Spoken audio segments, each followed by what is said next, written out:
శ్రీమాత్రే నమః. అందరికీ నమస్కారం అండి. ఈ వీడియోలో ఈరోజు పంచాంగ వివరాలతో పాటు పాటించవలసినటువంటి విధి విధానాల గురించి తెలుసుకుందాం. 2026 ఆగస్టు 4 మంగళవారం పంచాంగం.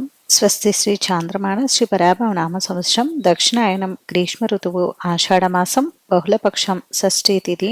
ఈరోజు సూర్యోదయం ఉదయం 5:42 ఉంది. సూర్యాస్తమయం సాయంత్రం 6:29 ఉంది. చంద్రోదయం రాత్రి 10:30 ఉంది. చంద్రాస్తమయం ఉదయం 11:34 ఉంది. ఈరోజు షష్ఠీ తిథి రేవతి నక్షత్రం ఉంది.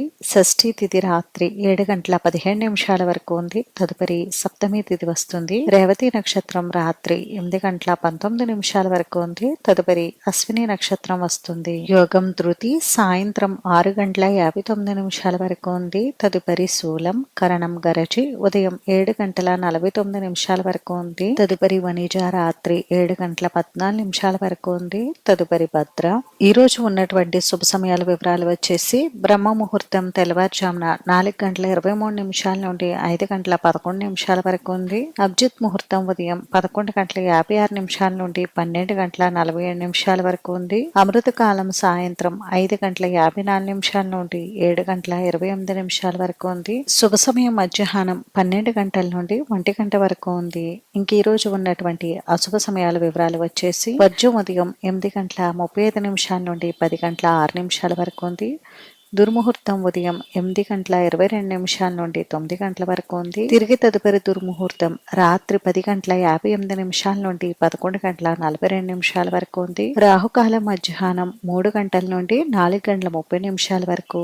యమగండం ఉదయం 9 గంటల నుండి 10:30 వరకు. గుళిక కాలం మధ్యాహ్నం 12:22 నుండి 1:57 వరకు ఉందండి. ఇంక ఈ రోజు మంచి రోజా కాదా అని అంటే ఈ రోజు మంచి రోజేనండి. పంచాంగం ప్రకారం ముఖ్యంగా ఈ రోజు ఆపరేషన్స్ వంటి కార్యక్రమాలు నిర్వహించుకోవడానికి మాత్రమే అనుకూలంగా ఉంది.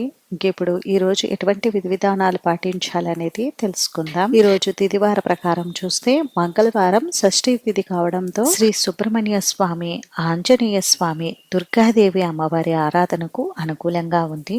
మంగళవారం షష్ఠీ తిథి ఉన్న రోజు సుబ్రహ్మణ్యేశ్వర స్వామి వారిని ఆరాధించడం వలన సర్పదోష నివారణ, సంతాన శ్రేయస్సు, ధైర్యం కలుగుతాయి.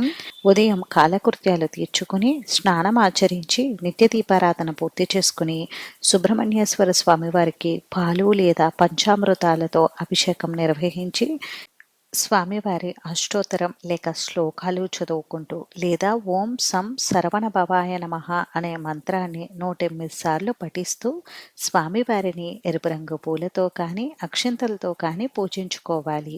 తర్వాత స్వామివారికి నానబెట్టినటువంటి శనగలను నైవేద్యంగా సమర్పించాలి. తర్వాత స్వామివారికి కర్పూర నీరాజనం సమర్పించి నమస్కారం చేసుకోవాలి. ఈరోజు మీకు దగ్గరలో ఉన్నటువంటి స్వామివారి దేవాలయాన్ని దర్శించుకుని స్వామివారికి 11 ప్రదక్షిణలు చేయాలి. అలాగే గుడిలో ఉన్నటువంటి నాగదేవతలకు పాలు సమర్పించాలి. ఇలా స్వామివారిని కనుక ఈరోజు ఆరాధిస్తే కుటుంబ ఆరోగ్యం, శాంతి కలుగుతాయి. ఈరోజు ముఖ్యంగా అన్నదానం, పండ్ల దానం వంటివి చేస్తే మంచిది. అలాగే కందులు లేదా శనగలు దానం చేస్తే ఇంకా మంచిది.